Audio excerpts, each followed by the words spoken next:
खेल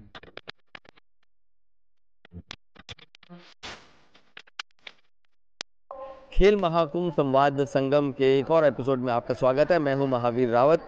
144 सालों के योग के बाद महाकुंभ का योग आया है और सालों से ये होता आया है कि धर्म के बारे में चर्चा करते हैं जो आचार्य होते हैं, जो संत होते हैं, महात्मा होते हैं, लेकिन पहली बार ऐसा हुआ है कि संगम में खेलों ने डुबकी लगाई है।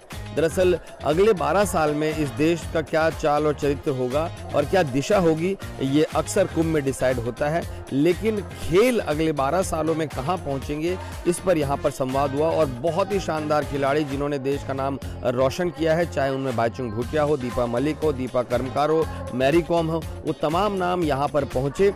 तमाम मुश्किलों के बावजूद भी वो एथलीट्स के साथ उन्होंने समय बिताया और जो सबसे खास बात यहाँ से एथलीट और कोचेस लेकर गए हैं वो संवाद से जो जोश निकला है, वो भरोसा निकला है कि हम भी वो कामयाबी हासिल कर सकते हैं। तो 2036 में जब भारत में ओलंपिक्स होगा, जो भी अपने आप में खेलों का एक महाकुंभ है, तब उम्मीद करते हैं कि इस जो खेल महाकुंभ में जो खिलाड़ी आए थे, जिन्होंने उन चैंपियन खिलाड़ियों के साथ संवाद किया, उन्हें देखा, उनकी बातें सुनी, उनमें से कोई एक खिलाड़ी जरूर होगा जो भारत को मेडल दिलाएगा। तो आज का दिन भी कैसा रहा, चलते हैं एक नजर डालते हैं। क्रीड़ा से निर्माण चरित्र का और चरित्र से निर्माण राष्ट्र का, इसी लाइन पे क्रीड़ा भारती का 1992 में स्थापना हुई थी और तब से लेके अब तक गांव के आखिरी व्यक्ति तक पहुंचने का काम क्रीड़ा भारती ने किया है। और अब से कुछ ही देर पहले हमें इसकी भूमिका भी भीतर उमेश जी बता रहे थे। अवनीश जी से हम शुरुआत करना चाहेंगे। अवनीश जी, पहले तो जब इस थॉट को लेकर आप मुख्यमंत्री जी के पास गए थे और आज हम इसका समापन दिवस पे बैठे हैं, तो वो जर्नी आपके लिए कैसी रही और क्या आपके जहन में जो नक्शा था वो हम सही उतार पाए हैं या नहीं? मुझे लगता है सबसे पहले तो मैं सभी का अभिनंदन करता हूँ इस दिव्य भव्य प्रयाग की नगरी में। तो हम लोगों ने एक छोटी सी रूपरेखा बनाई कि हम खेलों का आयोजन करेंगे और पूरे देश से लोगों को खेल के लिए बुलाएंगे। फिर जब मेरी अधिकारियों से चर्चा हुई तो उन्होंने कहा वैसे वहाँ इतनी भीड़ होती है। अधिकारियों को कहना था भीड़ शब्द जी, लेकिन मुझे लगता है कि सनातन संस्कृति के जो श्रद्धालु हैं जी, जो हमारी संस्कृति की खूबसूरती है, यहाँ पे आकर जाति धर्म के सारे बंधन टूट जाते हैं जी जी। मेरे पड़ोस में कुंभ में स्नान करने वाला व्यक्ति किस धर्म से है, किस जाति का है, मुझे पता नहीं होता, ना ही कोई आइडेंटिफाई करने की कोशिश करता है जी। उस सब में और खेल सबसे बेहतर उसका उदाहरण देते हैं जी। खेल में पुरस्कार देते वक्त या खिलाड़ी की प्रतिभा के अलावा उसकी कोई पहचान ही नहीं होती, ना क्षेत्र की पहचान होती, ना जाति की पहचान होती। तो ऐसे समय में ये आयोजन अपने आप में एक कुंभ से जुड़ता हुआ खेल मुझे हमेशा दिखता है। तो उसको लेकर जब हम लोग माननीय मुख्यमंत्री से चर्चा कर रहे थे तो उन्होंने कुंभ का पूरा विजन दिया कि कुंभ एक्चुअल में महाकुंभ है क्या जी। जैसा मैं बार बार इस बात की चर्चा कर चुका हूं, आज पुनः उस बात की चर्चा आपके सामने करता हूं। 12 वर्षों के बाद हर विधा के सारे विद्वान इस पवित्र स्थान पर आते हैं और इस पवित्र स्थान पर आने के बाद अगले भविष्य का भारत कैसा हो या विश्व अगला कौन सी दिशा लेके चले, वो यहां तय हो, चर्चा होती है और ज्ञान का भंडार है लोगों के पास।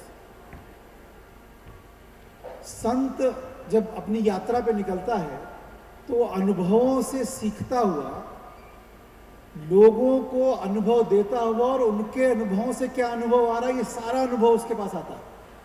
बड़ी कॉम्प्लेक्स व्यवस्था है ये।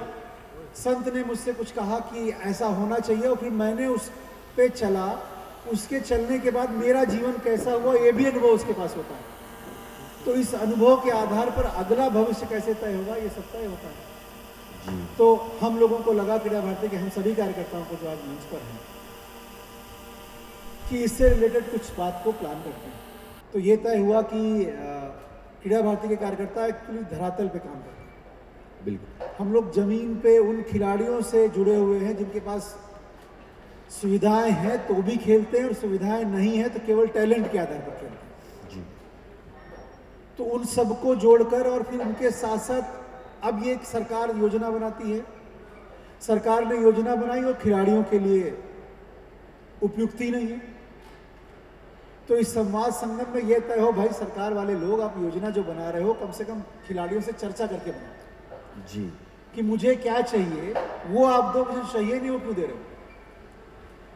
तो ये चर्चा का एक माध्यम बने ये कुंभ, और कुंभ का संदेश पूरे विश्व में जाता है। और उसी बीच में माननीय प्रधानमंत्री जी ने एक आह्वान किया कि देश 2036 का ओलंपिक होस्ट करे। इसे कहते हैं ना, जब मन में कोई संकल्प लेके अच्छे लोग निकलते हैं, और मैं ये मानता हूं कि हम संघ के स्वयंसेवक जीवन में ये उद्देश्य लेकर निकलते हैं कि माँ भारती का गौरव कैसे बढ़े। और जब हम उस उद्देश्य से क्रीड़ा भारती के कार्यकर्ता निकले, तो उसी बीच प्रधानमंत्री जी का वो स्टेटमेंट, और उस स्टेटमेंट के आधार पर इस खेल संवाद संगम की तैयारी जी। सबने मिलकर उन सितारों को, जो खेल के सितारे थे, जो एक डायलॉग पहले हुआ करता था, पढ़ोगे लिखोगे तो बनोगे नवाब, खेलोगे कूदोगे तो बनोगे खराब, उसको चेंज करने वाले लोग, खेलोगे कूदोगे तो बनोगे नवाबों के नवाब, उनको भी इस कुंभ की धरती पर लाकर रख दिया। और उस रखने के बाद जो चर्चा शुरू हुई, अद्भुत है मुझे लगता है ये पूरा संवाद। आप तो संवाद के साक्षी रहे जी। जो चर्चाएं यहां से निकली हैं, उन चर्चाओं पे हम अगर 70 से 80% भी अमल कर ले जाते हैं तो भारत के खेल का भविष्य बदलेगा जी। और पारंपरिक खेलों की बात हो तो क्रीड़ा भारती का नाम ना आए, ऐसा संभव नहीं था, हो ही नहीं सकता। और क्रीड़ा भारती कोई आयोजन करे उसमें पारंपरिक खेल ना हो, ये भी संभव नहीं है।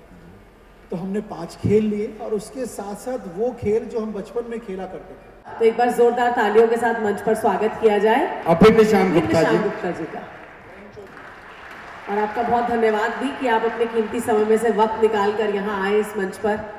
और हमें पूरी उम्मीद है कि क्रीड़ा भारती की इस पहल को देखकर आप प्रसन्न हुए होंगे।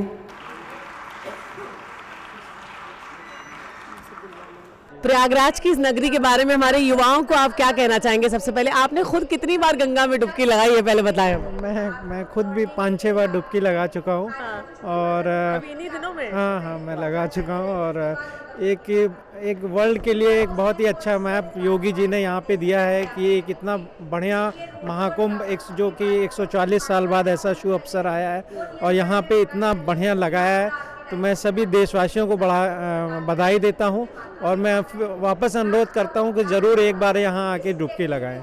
जब आप इन युवा खिलाड़ियों को देखते हैं इस तरह के पारंपरिक खेलों को खेलता हुआ, और बाकी कुछ और ऐसे खेल हैं जो ज़्यादा पॉपुलराइज हो गए हैं आउट ऑफ मैनी रीजंस, तो क्या लगता है आपको कि क्या हम 2036 के ओलंपिक्स में जो मेडल जीतने की बात करते हैं, मेडल टैली की बात करते हैं कि हमारे पास इतने होने चाहिए, इतने, कि क्या हम पूरी तरह से तैयार है अपने युवा खिलाड़ियों को पारंपरिक खेलों को वहाँ पर भेजने के लिए? अभी ये एक बहुत ही लंबा प्रोसेस है, और खिलाड़ियों को इसके लिए काफ़ी मेहनत करनी पड़ेगी, क्योंकि हम सिर्फ अभी सपने देख रहे हैं। एक्चुअल में मेडल पाना बहुत ही मेहनत का काम है, काफ़ी जज्बे चाहिए लोगों को, और बच्चों को अभी से ही काफ़ी प्रोत्साहित करना पड़ेगा, क्योंकि अभी हमें काफ़ी टैलेंट आइडेंटिफाई करने पड़ेंगे जो प्लेयर उस टाइम तैयार होंगे 2036 में और हमें मेडल दिलाएंगे। तो इसलिए बहुत ज़रूरी है कि इसमें एक बहुत ही अच्छी प्रोफेशनल सोच उपलब्ध कराई जाए। जो पूर्व के खिलाड़ी हैं उनसे राय ली जाए, सरकार उनसे राय ले कि किस प्रकार से ऐसे खिलाड़ी तैयार किए जाएँ जो अभी से जो हमको उस वक्त मेडल दिलाएंगे। तो इसके लिए काफ़ी अभी हमें होमवर्क करने की ज़रूरत पड़ेगी, तभी हम कोशिश कर सकते हैं कि हमें मेडल मिले। क्या आपको लगता है कि उसमें कोचेस की ट्रेनिंग भी एक अच्छा होमवर्क होगा? नहीं, निश्चित ही कोचेस की ट्रेनिंग भी होनी चाहिए, क्योंकि आज खेल काफ़ी साइंटिफिक हो रहा है, नई नई टेक्नोलॉजीज़ आ रही हैं, बहुत सी वो हो रही हैं, और कोचेस का भी उनके को भी काफ़ी अपग्रेड उनकी नॉलेज होनी चाहिए, क्योंकि तभी उस तरह का मतलब वो माहौल बच्चों को दे पाएंगे कि वो उसमें परफॉर्म कर सकें। अवनीश जी, जिस तरीके से फ्रॉम कंसेप्चुलाइजेशन, तो पहले तो वो भाव देखना चाहेंगे कि वो भाव क्या था जो ये पूरा खेल महाकुंभ का विचार आया और ये आज यहाँ तक पहुँच पाया, ये पूरी जर्नी अगर आप बताएं तो। देखिए, विचार तो यहाँ से आया कि जब सनातन का ये बड़ा उत्सव 144 वर्षों के बाद जो नक्षत्रों की बात बनी, उस बात से ये निकल के आया कि ये बड़ा भव्य कुंभ, जैसा हमारे माननीय मुख्यमंत्री जी ने प्लान किया, एक भव्य और दिव्य कुंभ का आयोजन होना है और वो उसमें बहुत सारे लोग आने वाले थे। तो क्रीड़ा भारती खेल की संस्था होने के नाते क्रीड़ा भारती के कार्यकर्ताओं ने सोचा कि क्या किया जा सकता है कि हम भी अपने आप को इसके साथ जोड़ सकें। तो आइडिया आया बहुत सारा कि क्या करना चाहिए, क्या नहीं करना चाहिए। तो फिर हम लोग एक बार माननीय मुख्यमंत्री जी से मिलने गए, अपना एक कॉन्सेप्ट लेके कि हम वहाँ खेलों का आयोजन भी करना चाहते हैं। तो मुख्यमंत्री जी ने कहा कि नहीं, कुंभ को आप समझते हैं पहले कुंभ होता क्या है। कुंभ का मतलब बहुत सारे विद्वान 12 वर्षों के बाद इकट्ठे होते थे सनातन धर्म के लोग। उस समय तो कम्युनिकेशन के मीडियम भी नहीं होते थे, तो तिथियां तय होती थी सनातन के हिसाब से कि इस तिथि को इस वर्ष में लोग वहां आएंगे और स्वतः लोग वहां आते थे। तो ज्ञानी लोग भी आते थे, चर्चा होती थी, अगले 12 वर्षों की देश की दिशा तय होती थी कि देश किस दिशा में, ये संस्कृति सनातन की किस दिशा में आगे चलेगी। तो वैसे ही फिर खेलों के लिए भी कुछ आयोजन हो। देश के प्रधानमंत्री ओलंपिक जाने वाले खिलाड़ियों की पीठ थपथपाकर उनको भेजते हैं कि जाओ अच्छा कर कर आओ। जो अच्छा करके आते हैं उनका सम्मान करते हैं और जो अच्छा नहीं कर पाए, जो मेडल नहीं ला पाए, उनके कंधे पर भी देश के प्रधानमंत्री का हाथ होता है कि सरकार तुम्हारे साथ खड़ी है, प्रयास करो, अपना बेस्ट दो और एफर्ट करके आओ, अपना बेस्ट दोगे, जो रिजल्ट आएगा सरकार उसके साथ आपके साथ खड़ी है। तो हमने उनका भी क्रेडिट लिया है जो मेडल लेके आए, हमने उनका भी साथ दिया है जो मेडल नहीं ला पाए।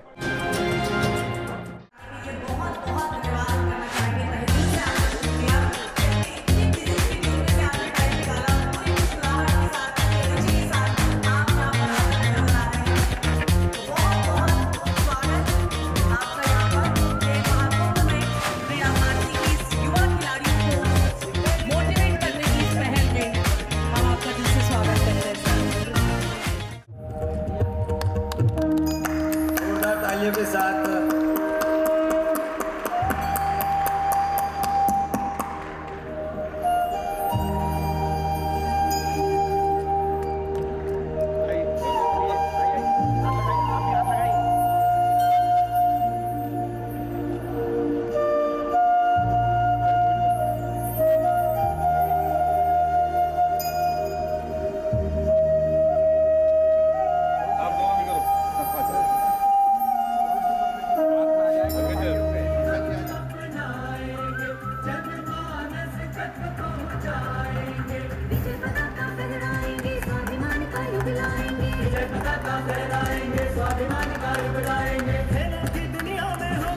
और इस समय हमारे साथ एक बेहद खास मेहमान जुड़े हैं, उमेश चंद्र गणेश केसरवानी जी, महापौर हैं। सर, आपका मंच पर स्वागत करते हैं।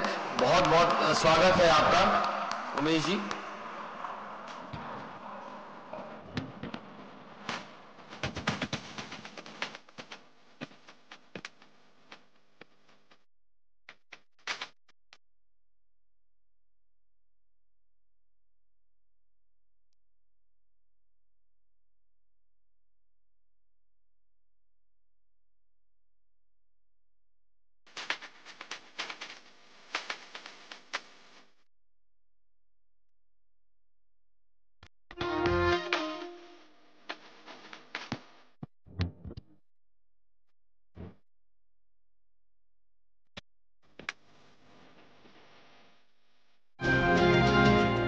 योगी जी का ये मानना था, जैसे कि अवनीश जी ने कहा है कि कुंभ एक संवाद की जगह है जहाँ पर पहले धर्मों की चर्चा करने के लिए महात्मा संत सब आते हैं, लेकिन पहली बार ऐसा हुआ है कि खेलों ने भी डुबकी लगा ही ली है महाकुंभ में। और ये हम सब का कोई निमित्त होगा कोई अच्छे कर्म किए होंगे कि हम प्रयागराज की पावन भूमि पर आए। उमेश जी, क्योंकि मंत्री जी ने अभी सबसे संबोधन किया, आप जब आए तो आपका पहला इम्प्रेशन क्या था कि प्रयागराज में इतनी लोग भीड़ कहते हैं, लेकिन हम तो कहते हैं कि लोग आ रहे हैं, इसमें क्या ये संभव हो पाएगा या नहीं हो पाएगा? निश्चित रूप से ये सामर्थ्य प्रयागराज के अंदर है कि देश और दुनिया के लोग आए हैं और उनके मन के अंदर अनेक प्रकार की कल्पनाएं भी थी। वो पूरे भारत का सौंदर्य देखना चाहते थे। क्रीड़ा भारती के द्वारा भारत के जो परंपरागत खेल थे उनके बारे में भी उनके मन के अंदर उत्सुकता रही। तो जिस प्रकार का यह आयोजन हुआ, निश्चित रूप से यह बहुत ही प्रभावशाली रहा है। और मैं जैसे ही प्रवेश किया तो मैं अपने आप को एक प्रकार से कोस रहा था कि मैं पहले क्यों नहीं आया यहाँ पर। तो निश्चित रूप से क्रीड़ा भारती के सभी सम्मानित पदाधिकारीगण बधाई के पात्र हैं। बहुत सुंदर और प्रभावी तरीके से भारत के जो अंतर्मन में है क्रीड़ा, क्योंकि हमारा समाज उत्सव धर्मी है, हम अवसाद में रहने वाले लोग नहीं हैं। हम प्रतिदिन तीज त्योहार और पर्वों का आनंद लेने वाले लोग हैं और उस जीवन में खेलकूद भी हमारे जीवन का एक अंग है। उसको क्रीड़ा भारती ने बहुत बेहतर तरीके से दुनिया भर के लोगों के सामने प्रस्तुत किया है। मैं हृदय से अभिनंदन करता हूँ। पहले तो आप हमें ये बताएं कि आपकी निजी जिंदगी में खेलों का कितना महत्व रहा है और आपको पर्सनली कितना अच्छा लगता है जब खेलों से बहुत अच्छा लगाव रहा है जी। और खेल के सिर्फ खेल ही तक ही नहीं सीमित है, खेल से देश के समर्पण भाव भी पैदा होते हैं जी। खेल से व्यक्ति के अंदर उसकी बौद्धिक मानसिक क्षमता का विकास भी होता है, व्यक्ति स्वस्थ रहता है और किसी भी अच्छे काम के लिए, देश के किसी भी निर्माण के लिए व्यक्ति का स्वस्थ रहना जरूरी है जी जी। और अगर वो जब खेल की गतिविधि से जुड़ा रहेगा, व्यक्ति स्वस्थ होगा तो देश के निर्माण में अपनी भूमिका बहुत अच्छे तरह से कर सकता है। और मेरा मानना है जैसे एक हम श्रेष्ठ भारत, एक भारत की बात करते हैं, उसी तरह से खेल से देश के प्रति समर्पण का भाव, देश के प्रति लगाव ये पैदा होता है। इसलिए खेल प्रत्येक देश के रहने वाले व्यक्ति के जीवन में उसको देश के प्रति आस्था और विश्वास के भाव को जगाते हुए समर्पण का भाव पैदा करता है। जी, बहुत अच्छी बात आपने कही। आप प्रयागराज ऑफ कोर्स आप पहले भी आए हैं, आपने भूमि पूजन किया यहाँ, तो आज यहाँ पे आने का जो ओवरऑल एक्सपीरियंस था वो आपका? निश्चित रूप से मैं इससे जब हमसे हमारे क्रीड़ा भारती के प्रदेश अध्यक्ष जी ने हम लोगों से इस बात की चर्चा किया था कि प्रयागराज में दिव्य और भव्य महाकुंभ का आयोजन हो रहा जी। माँ गंगा में लोग संगम के तट पर स्नान करने के लिए दुनिया देश भर के लोग आ रहे हैं। उस अवसर पर क्रीड़ा भारती ये चाहता है कि प्रयागराज में भी खेल महाकुंभ का आयोजन हो। मैंने उन्हीं से कहा कि भाई इसके लिए आपको बधाई है कि जहां दुनिया भर के देश के लोग, पूरे देश के लोग भी, दुनिया के देश के लोग भी इस दिव्य और महाकुंभ के अवसर पर माँ गंगा में स्नान करने के लिए आएंगे, वहीं उनको खेल के प्रति भी इस देश में, इस प्रदेश में खेल की गतिविधि भी इस महाकुंभ से जुड़ी हुई है जी। क्योंकि वो भी सनातन धर्म को से जुड़ा हुआ है और ये भी देश से जुड़ा हुआ विषय है। इस आयोजन के माध्यम से एक अच्छा संदेश दुनिया के देशों में भी जाएगा और देश में भी जाएगा, इसलिए बहुत अच्छा है, इस आयोजन होना चाहिए। हरियाणा की पॉलिसी को एक आइडियल पॉलिसी माना जाता था कि भाई वहाँ के बच्चे मेडल जीतते हैं तो वहाँ पे ये राशि होती है। लेकिन मैं पिछले 5-6 साल से एक बदलाव देख रहा हूँ कि जो हमारे बच्चे दाएं बाएं स्टेट से खेलने चले गए थे, अब वो वापस यूपी में लौट कर मैं आपको बताना चाहता हूँ, उत्तर प्रदेश की जो पॉलिसी बनी है नई खेल नीति, वो देश भर में सबसे बेहतर खेल नीति बनी। पुरस्कार राशि भी हमारी सबसे ज़्यादा, बिल्कुल, चाहे ओलंपिक्स की हो, पैरा ओलंपिक्स की हो, या जो है एशियन गेम की हो, कॉमनवेल्थ की हो, विश्व चैंपियन की हो, सैफ गेम की हो। आप अगर देखेंगे तो पुरस्कार राशि भी अनदर स्टेट से, और हम तो दूसरे राज्यों को भी दे रहे हैं। वो पिछली बार जो और बता जी, हम अनदर स्टेट से भी ज़्यादा देते हैं और उनको सीधी भर्ती के माध्यम से हम नौकरियां भी दे रहे हैं। टोक्यो ओलंपिक जब हुआ था तो देश भर के खिलाड़ियों को जी जी हमारे उत्तर प्रदेश के यशस्वी मुख्यमंत्री जी ने बुलाकर उनको सम्मानित भी किया था, उनको पुरस्कार राशि दिया था, जो देश के कोई और प्रदेश ने नहीं करता। वो काम भी हमारे उत्तर प्रदेश के यशस्वी मुख्यमंत्री जी के नेतृत्व में उत्तर प्रदेश में हुआ। ये बहुत ऐतिहासिक है और इस नाते से अब उत्तर प्रदेश में खेल की गतिविधि हमारे युवाओं के बीच बहुत ज़्यादा बढ़ी है, बहुत लगाव भी हुआ और मुझे लगता है आने वाले दिनों में इसका प्रभाव बहुत अच्छा दिखाई पड़ेगा और खेल की दिशा में हमारे युवा आगे बढ़ेंगे। एक और चीज़ यहाँ पे मैं जानना चाहूँगी गिरीश जी आपसे कि महिलाओं को प्रोत्साहित करने के लिए यूपी सरकार क्या कुछ कदम उठा रही है और उनकी निश्चित रूप भागीदारी से बढ़े? खेल में चाहे वो महिला वर्ग हो चाहे पुरुष वर्ग, खेल में दोनों के लिए बराबर, वो उनके भी अलग से महिला के बीच होता है। तो वो जैसे कुश्ती हमारी, तो उसमें अगर कोई पदक जीतती है तो उनको तो वो बराबरी का है, कोई इशू नहीं है कि उनको अलग कर दिया, इनको वंचित कर दिया जी। खेल के अवसर महिला वर्ग को भी लिए उनको, हमारे यहाँ जूनियर सीनियर बालक बालिकाएं दोनों परिचित होते हैं, तो कोई अंतर नहीं, सब प्रकार के खेलों में उनका पार्टिसिपेशन है और उनको भी अवसर मिलता है, उनको भी अपनी प्रतिभा का प्रदर्शन करने का अवसर मिलता है, वो भी आगे बढ़ सकती हैं। और इस देश में आप जानेंगे कि कितने दिनों से महिलाओं को आगे बढ़ाने के लिए देश की संसद में 1996 में लोकसभा में बिल जो प्रस्तुत हुआ जी, वो पास नहीं हो रहा था। हमारे देश के यशस्वी प्रधानमंत्री जी ने विशेष सत्र बुलाकर नारी बंधन अधिनियम पास कराकर उनको भी देश की संसद में उनको अधिकार देने का काम किया, उत्तर और प्रदेशों की विधानसभाओं में भी उनको अवसर दिया। उसी प्रकार से हमारे देश में खेल को भी, महिलाओं को भी भागीदारी सुनिश्चित है, वो आगे बढ़ सकती है, उनके लिए सारी सुविधाएं। बहुत अच्छी बात आपने कही। उमेश जी, वैसे खेल का ये मंच है, क्रीड़ा भारती की कोशिश है कि जो आखिरी गांव के आखिरी व्यक्ति तक खेल को पहुंचाए और खेल आनंद से खेले, क्योंकि जो चीज़ आप आनंद से करते हैं उसमें फिर आपकी रुचि बढ़ती जाती है और फिर आप आगे टैलेंट की तरफ जाते हैं। तो इस क्रीड़ा से चरित्र और चरित्र से राष्ट्र का निर्माण करने की ये क्रीड़ा भारती की कोशिश रही है। तो ये एक बेहतर समाज बनाने में बहुत निर्णायक सिद्ध होता है।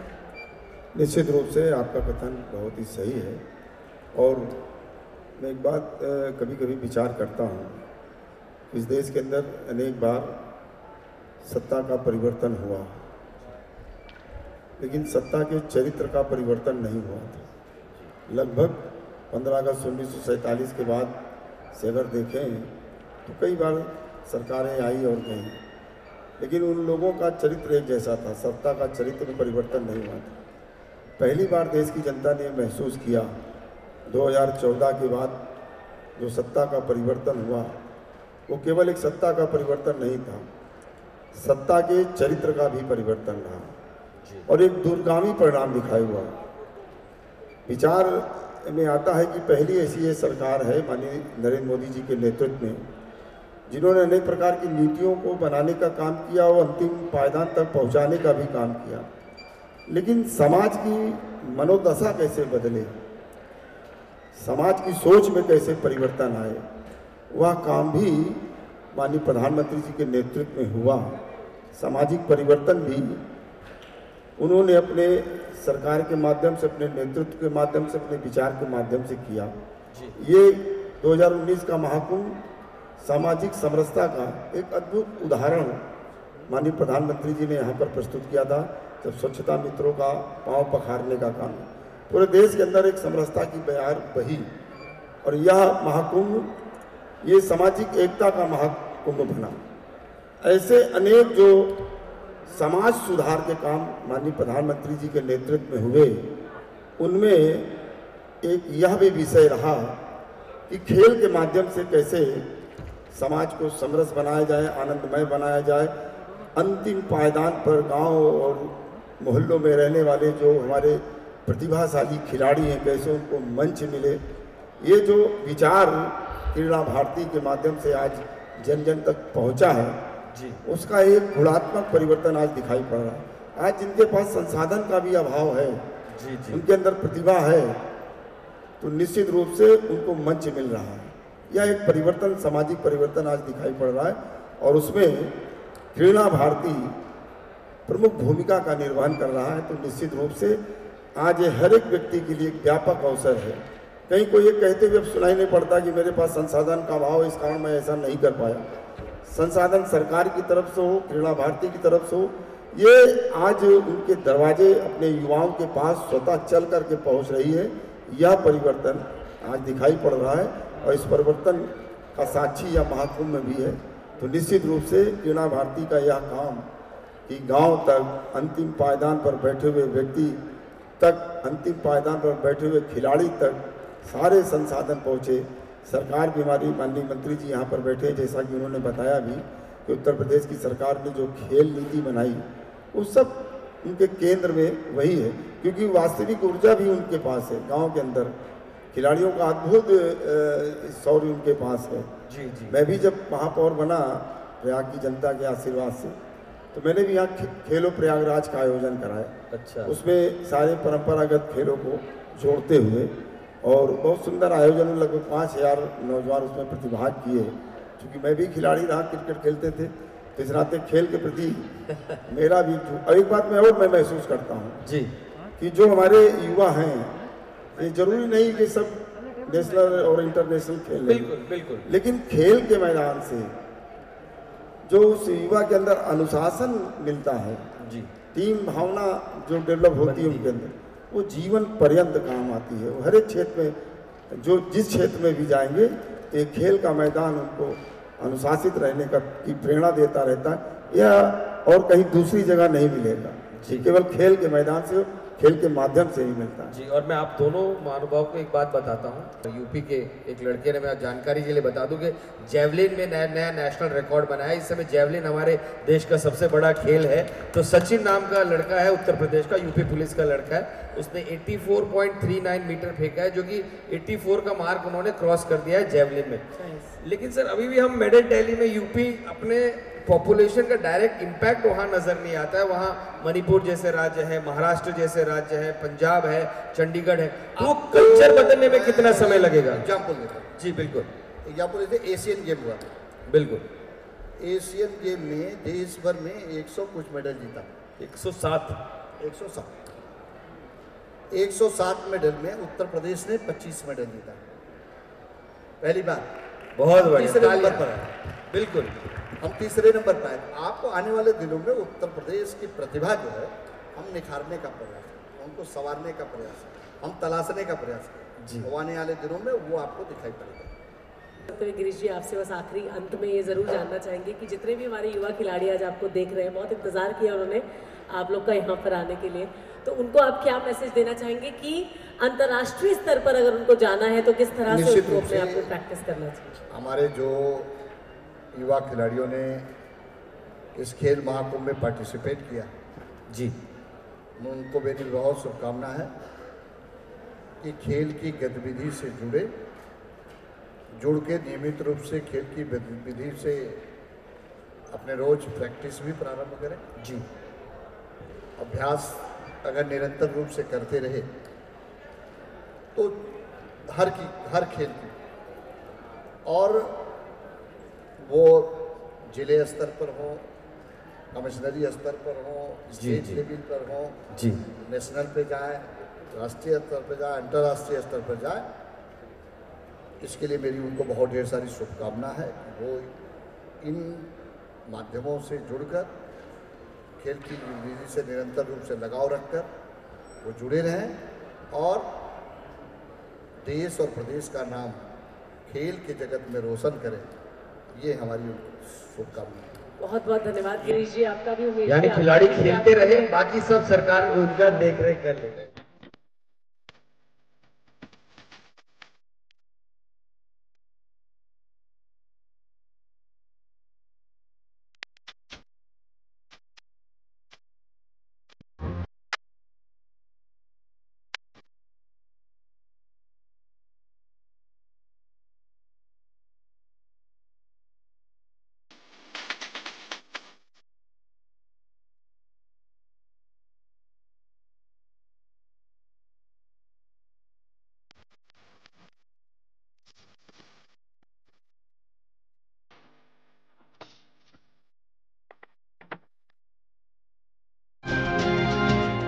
आपको ये कैसा लगा कि इतने बड़े खिलाड़ी यहाँ आए हैं और मंथन और विवाद और संवाद हो रहा है? निश्चित रूप से ये संगम की पावन भूमि अनेक प्रकार की चर्चाओं की भी भूमि है, जहाँ एक तरफ धर्म है, अध्यात्म है, भारत का जीवन दर्शन है। उसी भारत के जीवन दर्शन में खेल की भी अपनी एक बहुत बड़ी भूमिका है और उसी खेल को प्रभावी रूप से जन जन तक पहुँचाने के लिए, नौजवानों को खेल की भावना से जोड़ने के लिए, और भारत जो एक दुनिया का सबसे बड़ा आबादी वाला देश है, वहाँ की खेल प्रतिभाओं को निखारने के लिए जिस प्रकार से माननीय प्रधानमंत्री जी के नेतृत्व में एक अभियान प्रारंभ हुआ है खेलो इंडिया के माध्यम से, इन्हीं सब सारे विषयों को लेकर के क्रीड़ा भारती के द्वारा इस महाकुंभ के आयोजन के अवसर पर खेल महाकुंभ का आयोजन जो किया गया है, ये वास्तव में बहुत ही अद्भुत रहा है। राष्ट्रीय अंतर्राष्ट्रीय स्तर के खिलाड़ियों ने यहाँ पर अपना अनुभव साझा किया। अनेक प्रकार की प्रतियोगिताएं जो परंपरागत खेल हमारे भारत के जीवन के थे उस पर आयोजित हुआ। तो एक नई चेतना इस खेल महाकुंभ के माध्यम से भारत के युवाओं के अंदर प्रसारित हुई है और इस खेल महाकुंभ के आयोजन से पूरा देश लाभान्वित हुआ है। विशेष करके हमारे खिलाड़ी, उनके अंदर एक नया संकल्प जागृत हुआ है कि हमें भी अपने देश के लिए बेहतर करना है और भारत का नाम पूरे विश्व के अंदर रोशन करना है। पारंपरिक खेल जो है उनको यहाँ पर बहुत तवज्जो दी गई। पारंपरिक खेल जैसे कि मलखम्ब हो गया, खो खो हो गए, कबड्डी हो गई, तीरंदाजी हो गए, और तो प्रयागराज की भूमि भी में भी ये खेल बसे हुए हैं। तो ये मुहिम कैसी है कि हमारे अपने खेल अब और आगे आएँ और ज़्यादा पॉपुलर हों और बच्चे उनको खेलें? निश्चित रूप से देखिए, जो हमारे परंपरागत खेल हैं उसमें हम कम मेहनत करके भी हम बेहतर कर सकते हैं, क्योंकि वो हमारी रुचि का विषय है। जो अनेक प्रकार के विदेशी खेल हैं वो हमारे जीन में नहीं है, हमारे अनुवांशिक रूप से नहीं है, लेकिन जो हमारा परंपरागत खेल है और वो हमारे जीवन में समाया हुआ है। तो जब हम उस खेल को खेलते हैं तो उसमें हम सर्वोत्तम बहुत आसानी से दे सकते हैं। और इसी भाव को ध्यान में रखते हुए इस खेल महाकुंभ के अवसर पर क्रीड़ा भारती के द्वारा अपने परंपरागत खेलों को और बेहतर तरीके से युवाओं के बीच में रखने का काम किया है, जिसका प्रभाव आने वाले समय में प्रभावी रूप से दिखाई पड़ेगा।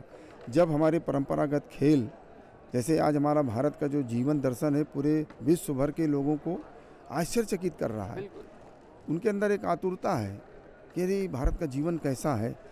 ठीक उसी प्रकार से भारत के जीवन दर्शन को समझने के साथ साथ जब दुनिया भारत के इन परंपरागत खेलों को समझेगी जो प्रकृति सम्मत है, भारत के जितने भी परंपरागत खेल हैं वो प्रकृति के सम्मत है, प्रकृति के सानिध्य में बना हुआ है, वो बहुत ही प्रभावी रूप से खिलाड़ियों के व्यक्तित्व का विकास करता है। तो जब इस मर्म को दुनिया जानेगी तो हमारे परंपरागत खेलों का विकास भी होगा, पूरी दुनिया उसको अडॉप्ट करेगी। और इसी को ध्यान में रख कर के क्रीड़ा भारती के ने आज इस खेल महाकुंभ के अवसर पर परंपरागत खेलों के माध्यम से एक नई चेतना जागृत करने का कार्य किया है, जो अद्भुत रहा है। इसकी जितनी भी प्रशंसा की जाए वो कम है। तो जिस तरीके से समुद्र मंथन के बाद कुछ अमृत की बूंदें यहाँ पर गिरी थी, उसी तरीके से उम्मीद करते हैं कि खेल महाकुंभ संवाद संगम में जो यहाँ पर संवाद बड़े बड़े चैंपियन खिलाड़ियों के साथ हुए हैं, एथलीट्स, कोचेज़ और अधिकारी और संस्था ने तो कुछ उसमें से ज्ञान लिया ही होगा। आपने भी अगर ये प्रोग्राम देखें तो उम्मीद करते हैं कि कुछ ज्ञान की बातें आप तक भी पहुंची होंगी। और सबसे बड़ी बात ये है कि प्रयागराज की भूमि में पहली बार खेलों को मौका मिला है योगी जी के गाइडेंस से, उनके सुझाव से।